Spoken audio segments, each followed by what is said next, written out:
Hello, Shaun, and thank you. Thank you so much for accepting this invitation. This is our second season of Prev Talks, and this is all about prevention in the workplace and everything related to health and well-being. And today we are going to talk about a topic that it's very dear to you, and I know that you really Very.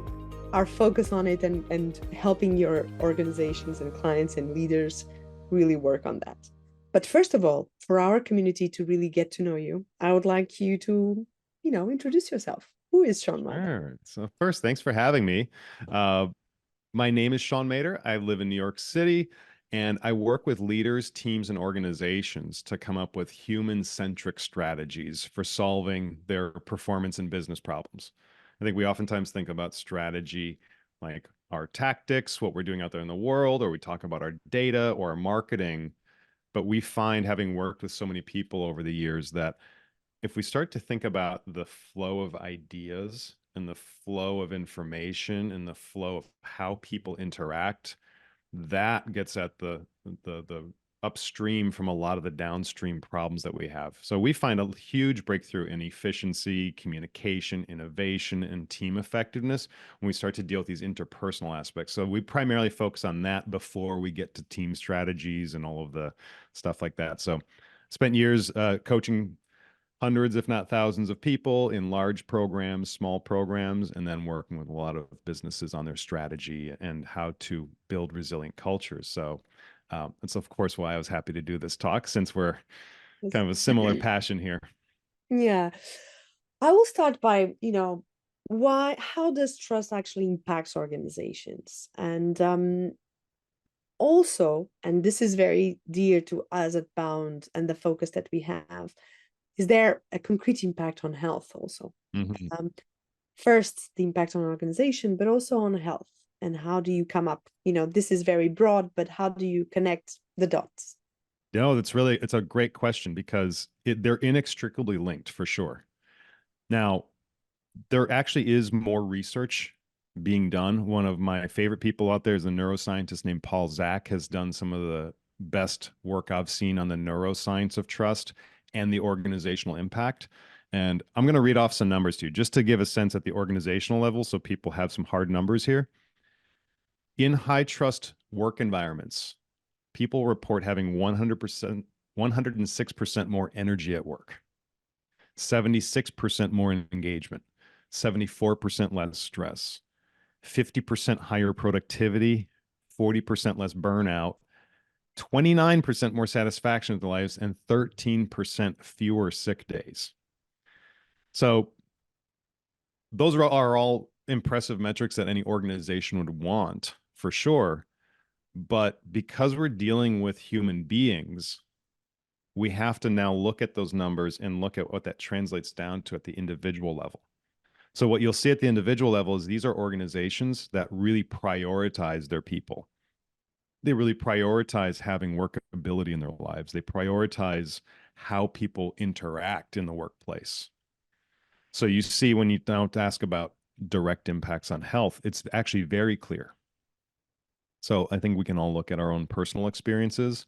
If we thought about a person that we don't trust, and maybe we just closed our eyes and thought about that, we'd probably start to even have some physical sensations. Our heartbeat would go up. We'd have more negative thoughts, versus closing our eyes and thinking of somebody we really trusted. We'd probably start to feel a little more peaceful, a little kind of like a bit of love and affinity for that person. And what you can really see, the neuroscience is very clear about this.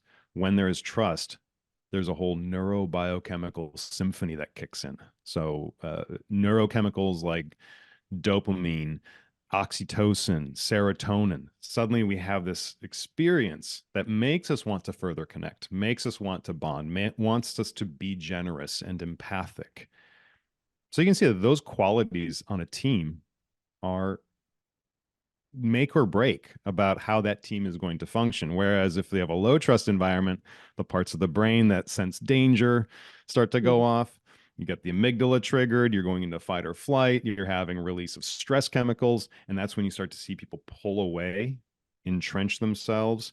And you start to see that these are the companies that do not have good retention numbers. They have people who are checked out. They're also the kinds of companies that have the hardest time weathering difficulties because people don't want to show up and work together to find solutions, whereas the high trust teams are eager to show up.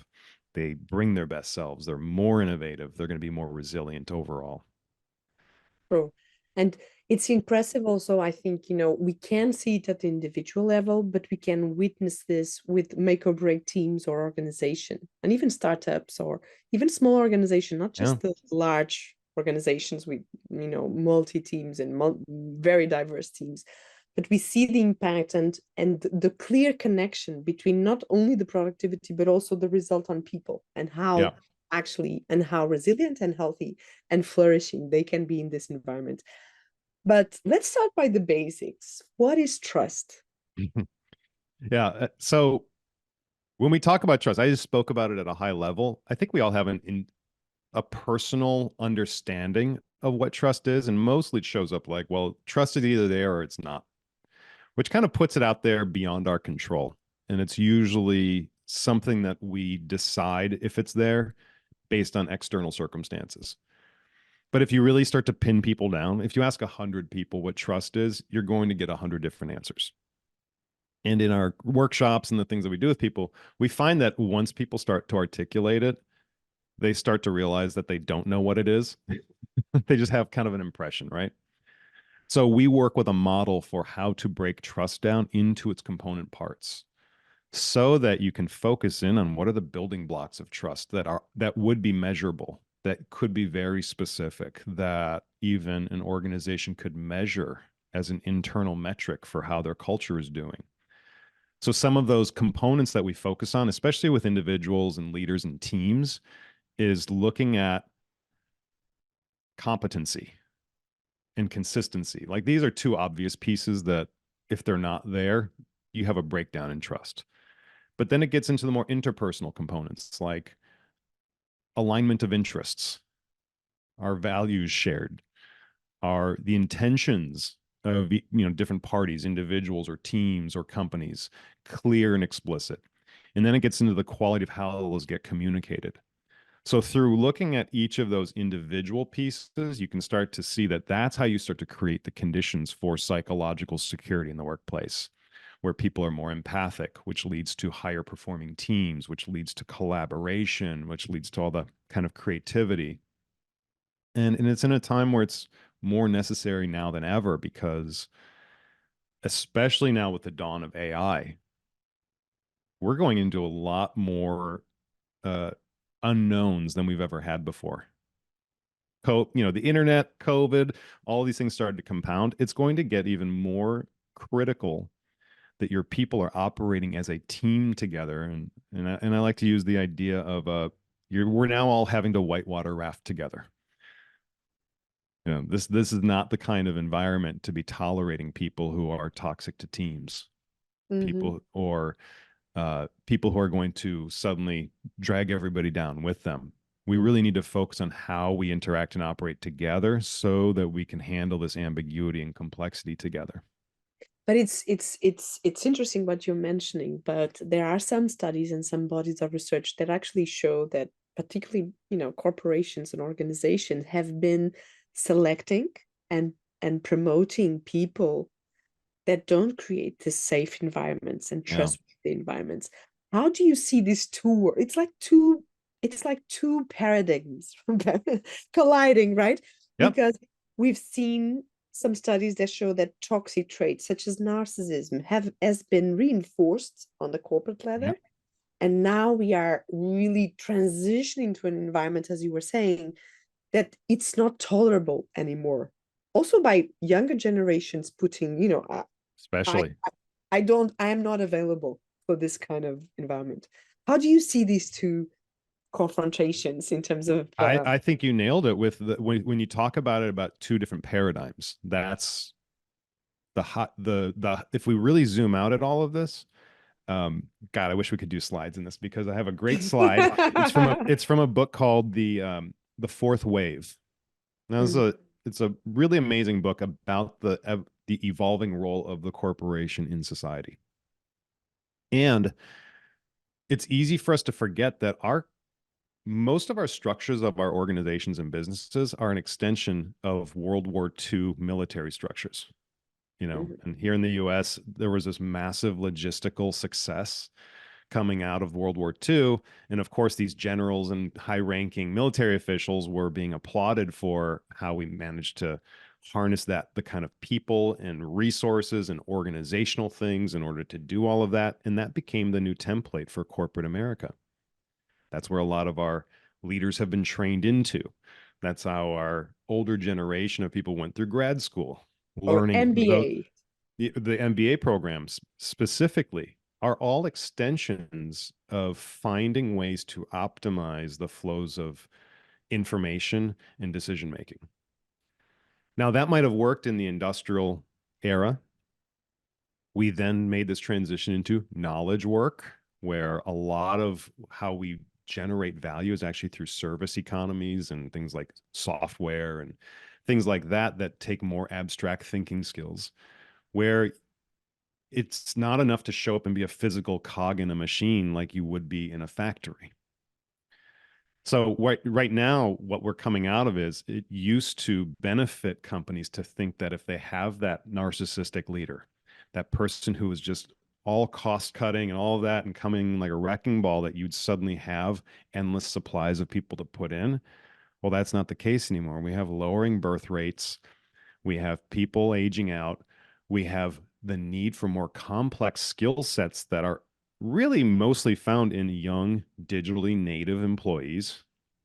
And they are seeing the bankruptcy of that model because it doesn't let people work productively. Mhm. It doesn't allow them to exercise their knowledge. So, what I really find, and I know we've talked about this, when you're in this kind of facilitator, coach, advisor role, you really do are in the position where people are really straight and they tell you the things they won't tell their bosses. Mhm.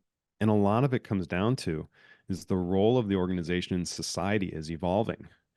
And the younger generation, and I think they get a lot of hate for, they say they're entitled. They say a lot of younger people are like, no, no, I refuse to work for people who are going to do things that are harmful, who are doing things that are counterproductive to effective teams, who are going to treat people inhumanely because they see that that doesn't result in good business outcomes.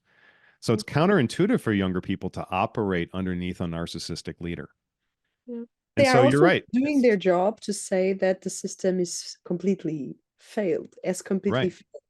So it's also, and I don't see only the younger generation, with the COVID pandemic, and it's not just specifically linked to a Right. generation, because we see the 30-year-olds and the 40-year-olds also, leaving the corporate world or the corporate environment and searching for new ways of working and collaborating and create value.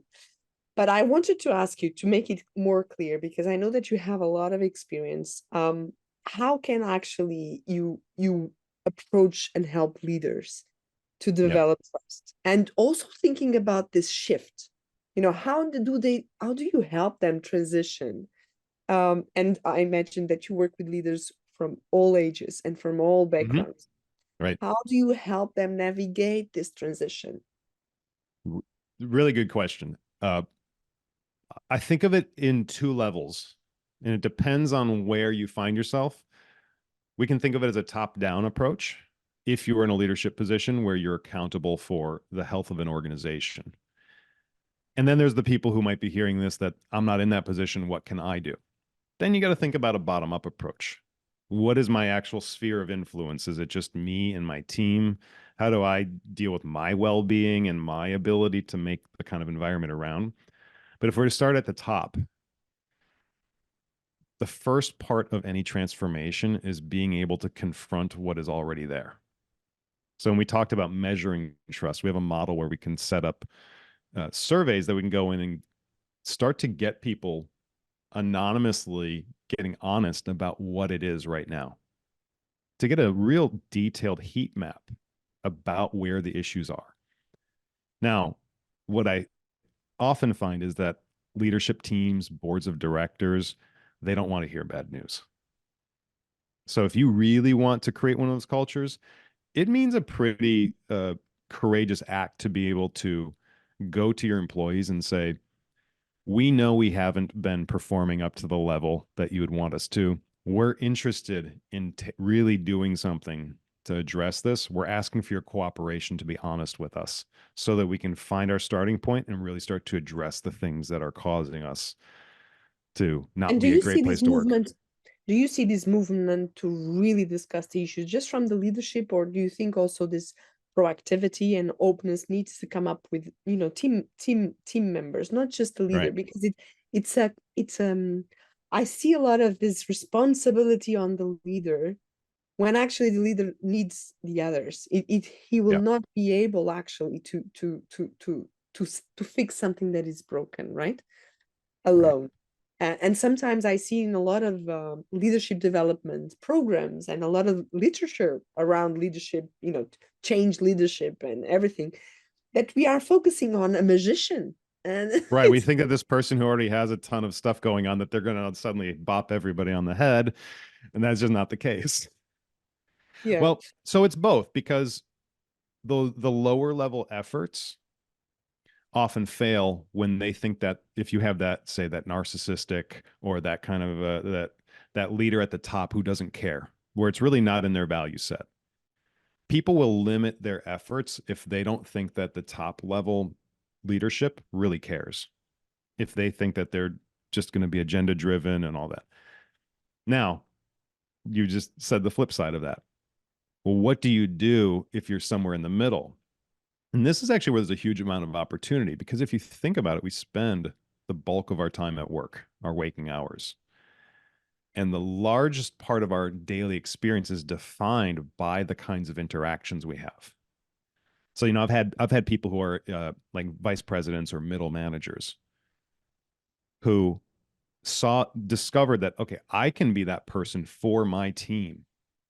And that might mean being really candid and addressing, like, look, we know that there's issues here, but I want to make our team a place where we can be amazing, we can work together, that this is a place where you can show up and be your best self. And it makes such a profound difference on those team members to know that they've got their immediate direct report, superior is somebody that appreciates them, who supports them, who they can go to, who can train and expand them.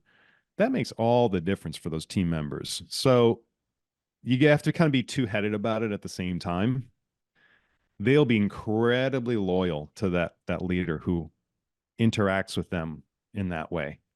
And even they if may it's know the like, top hey, leader, right? And right, sometimes it's just a bubble. We see this often also in our consultancy practice that an organization is it's a system, but it has bubbles right, that there's good outcomes, whether in productivity, whether in health, whether in even, like the perception of fairness, the yeah. perception of being seen, being treated respectably. And that doesn't generalize into all organization, but we see like these subcultures where the leader makes the difference, right? And they can be very successful and they can fix and thrive in a very, in a system that is not healthy entirely, but they can actually, yeah. But one risk with that goes with that is that if your senior leadership doesn't actually understand and appreciate that, there's a major risk brewing right in front of them. Because we have to remember that your top talent, that leader who can create a bubble, also wants that leader doesn't want to work in a toxic environment. They want to go to greener pastures where they're going to feel like they've got leadership above them that supports them. So if that one leader who's successfully got a great team around them and has created this great environment decides to leave, you may suddenly have 10 or Yeah, 15 people who say, that enough leave of this. also. I'm loyal to that person, not this organization. And Exactly. that is a major blind spot. And so when we talk about retention levels and turnover and the cost it takes to lose people, recruit, onboard, and get people up, and what that means for teams when you suddenly have people leaving, Mm-hmm. you start to realize that the cost or I should say, the value of a employee over its lifetime can oftentimes eclipse the product or service that you're selling. Mm-hmm. And you might be so customer focused that you're missing huge Yes, costs yes. within your own people because that one person can take out an entire team. Yeah, but that just, build a parallel with the old paradigm. And at least I'm just focusing a lot on the Portuguese context. And I don't know if you know this, but there was this perception from top management that actually everyone was, you can substitute everyone. And that actually you needed to be, you should be grateful to just have a job because the market is not as Right. fluid or as dynamic as the United States, for instance. This is also changing, of course, because our Hmm. economy is transforming and a lot of young people are leaving the country, of course, because they have opportunities and they can still live in Portugal and Right. work They do remote work. Right. remote work. So this is a huge challenge now because the whole system will be like you need to be just, you need to accommodate and you need to, to just uh, um, stick to it, right? But now the options are bigger. So what you're saying is that before turnover could be expendable, like you Right. can, ignore, but you Right. cannot ignore it no more because actually you can lose entire teams, not just have one person leaving or a leader that you it's is the most like promoter of change within the organization and could actually be like just put aside and then he leaves the organization, but then his whole team actually trusted him, right? So they go wherever they he will go, right? So They might follow, or they might just start to disengage and never return to that level of, excitement or coming together. And one other point you kind of put in there that I think is really important to notice for a lot of companies, the nature of their work has changed and is going to continue to change. So this attitude that you can just find replacements or that you should be happy to have your job, you're going to fail because mhm, the nature of the work that people need to do is different. We're dealing with more and more complexity, more we call it VUCA. What is it? Volatility, yes, uncertainty, complexity, and ambiguity. That is only going to increase. yeah, we are So discussing now a lot of the bunny, the brittle and anxious. It's like the new acronym for an even more chaotic environment. yeah. And that's linked to the, one of the questions that would like also to see looking forward. Do you envision that trust will play a bigger role than right now in the future of work, as you were saying? Do you see trust as a key cornerstone for break, like make or break in terms of business, in So terms of performance, in terms of health and well-being at work? so here's I have a maybe a nuanced view on this. It already is the cornerstone and it always has been. It's now starting to come a little more into focus for people. I think it was like the key word coming out of Davos this year, even. So I think there are a lot of evolutions where people are really struggling to grasp at what is it that we're missing to help with employee engagement, well-being. And I think right now there's so much terminology being thrown around and it's kind of everybody trying to grasp at something. Now, we find that we come in and work with performance on teams or an organization.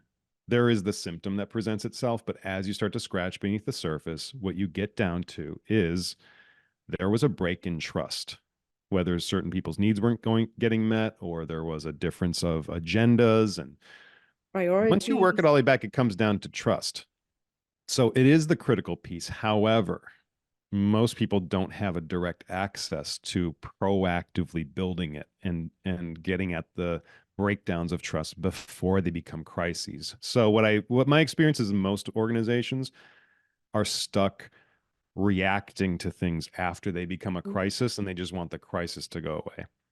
So for anybody who starts to be like, okay, yes, we get that trust is the root of all of this, that means a very different outlook, which means getting upstream and actively and proactively cultivating it. And that's what we're doing. We're trying to give people a better language, a more direct access so that it's not just this throwaway feel good topic, that they can see how it directly applies and be able to train their personnel to apply it to the very day to day work that they're doing so that Yeah. it's not this separate I topic. see a lot of impact on, work processes like communication, internal Yeah. communication, how trust impacts and There's one thing that we know for sure as psychologists, that really impacts stress perception is ambiguity. Like, when things are not clear, Yeah. when you're not sure if what type of work you're doing, if it's aligned with the goals or not, if you are actually within a relationship or employee contract that is stable, that it's, that gives you this kind of perception Yeah. of stability. So we know how ambiguity actually is a killer. So Huge. if you leave everything ambiguous, if you are not clear in your communication, and particularly we see this often, that organizations that are actually living through a crisis, imagine they are firing people, uh, they don't communicate, they You know, don't, everybody clams up and starts to go into everybody survival. Yep. retreats, and it's something very, and in this of course destroys trust, because Yep. you need to, even if the message is negative, if you really need to build a trustworthy environment, you need to say what it is, what are the problems, and face the reality, which I think it's also a big change. You need to put Yeah. the finger on the issues and do not ignore it, and also be able to be vulnerable enough to know I don't have the answer, but we're going to find it out, right? It's a little bit like the shift before we had this big general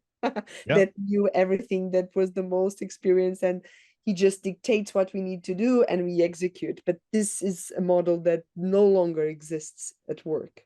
No, you hit it on the head. It's I don't know if this is a universal expression, but the elephant in the room, you know, Mhm. and that's a big issue for leaders because that old paradigm is to be stoic and project a sense of control.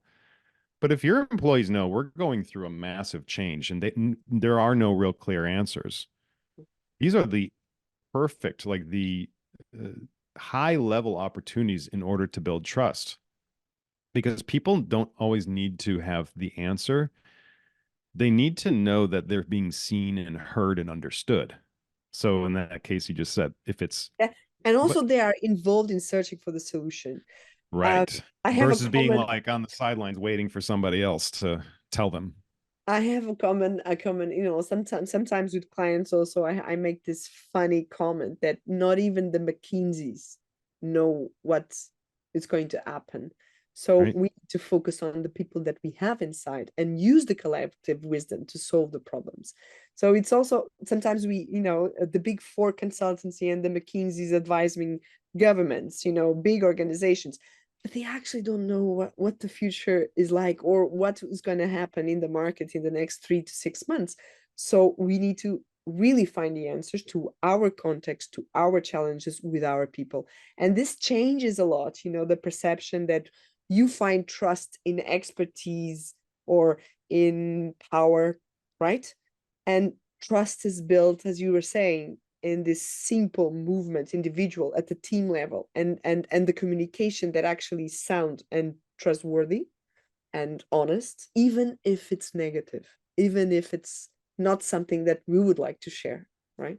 I've got a perfect example of this, which is if anybody wants to see a company who's done this amazingly, it's a manufacturing automation company called Barry Waymiller. And they have a legendary CEO, Bob Chapman, who has uh, been one of the people actually who's helped set up an organization I work with, the International Humanistic Management Association. That company started very small and began to buy up distressed blue collar manufacturing companies and doing cultural turnarounds, just using his own sensibility and sensitivity to working with their people. And they are a model for the world to follow. And one of the companies they bought up was failing. And they said, we should go there and do a get everybody together, introduce ourselves to the factory workers and the team. And their first thing to do was to give the employees the report on the state of affairs. And what they told them is, you've been losing money for the last 3 years. And the employees and the middle management were all furious with them. And they couldn't figure out why. Mm-hmm. And they said, we haven't been failing for the last 3 years. Like, yes, you have.